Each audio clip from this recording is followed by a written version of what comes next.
Enfin, jusqu'à aujourd'hui. Il y a quelques minutes, je passais sur scène pour tenter d'obtenir un rôle dans la pièce qui sera jouée en fin d'année scolaire, et rien que d'y repenser, les larmes me montent aux yeux.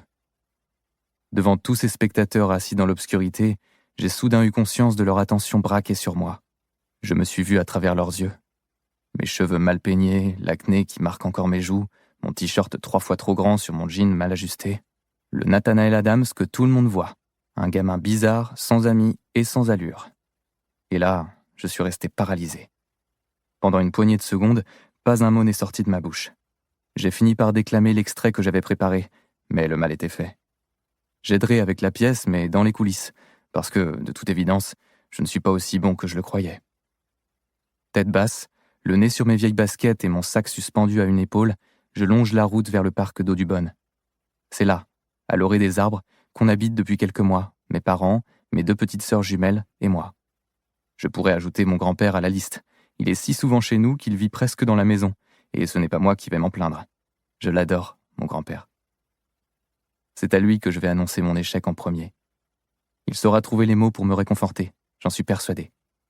Mon père, en revanche, je ne sais pas si j'aurai le courage de le lui avouer tout de suite. Avec lui, ce n'est pas toujours simple. Je marche en ressassant mes inquiétudes et en formant une multitude de scénarios dans ma tête. Je tourne au coin de la rue, sans prêter attention à ce qui m'entoure, quand, soudain, je percute quelqu'un et je laisse tomber mes cahiers par terre. « Oh, pardon !» m'excusai-je par automatisme. Je me précipite au sol pour ramasser mes affaires et la scène provoque des rires autour de moi. C'est à ce moment-là que je comprends. On m'a bousculé intentionnellement, et moi, comme un idiot, j'ai eu le réflexe de dire pardon.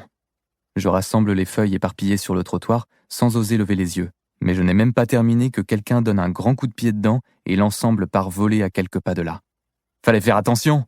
ricane une voix masculine, loin au-dessus de moi. « Ouais, regarde où tu marches la prochaine fois !» renchérit un autre garçon.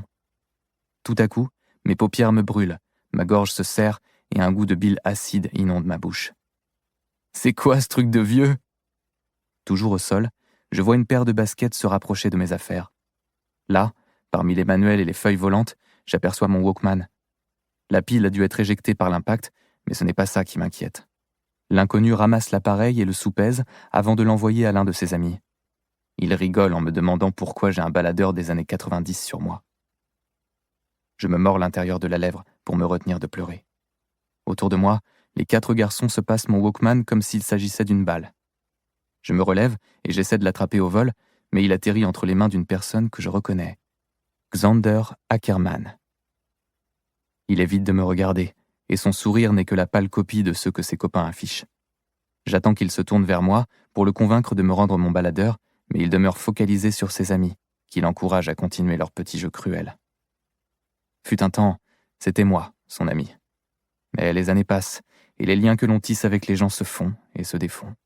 « Bah alors, Xander, pourquoi t'hésites ? Je rêve ou tu te défiles ?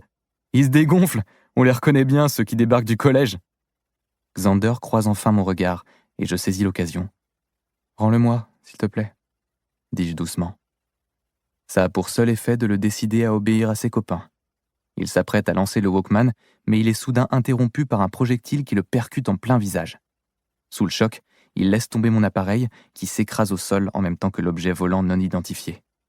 À ma grande surprise, c'est un paquet de chips. « Oh, bande de bouffons !» hurle quelqu'un derrière moi. « Vous avez rien de mieux à faire ?»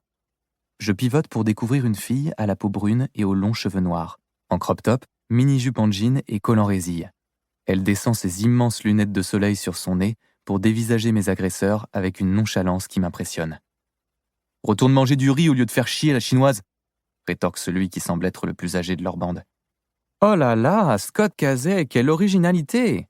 Je l'avais jamais entendue celle-là. Pour ta gouverne, je suis cambodgienne, pauvre abruti !» Tout en jetant des coups d'œil abasourdis à la scène, je m'empresse de ramasser mon Walkman et de le fourrer dans mon sac avec le reste de mes affaires. Pendant ce temps, la fille toise le fameux Scott avec arrogance. Il a beau faire une tête de plus qu'elle, c'est elle qui le regarde de haut. Elle le bouscule, son buste à présent contre son torse, et le gars fait un pas en arrière en lui ordonnant de reculer. « Me chauffe pas, la mini-moille, je suis pas d'humeur. »« Pourquoi ? Tu vas faire quoi sinon ?» le provoque-t-elle avec un sourire narquois. « T'as pas envie de le découvrir, crois-moi. »« Ah ouais ?»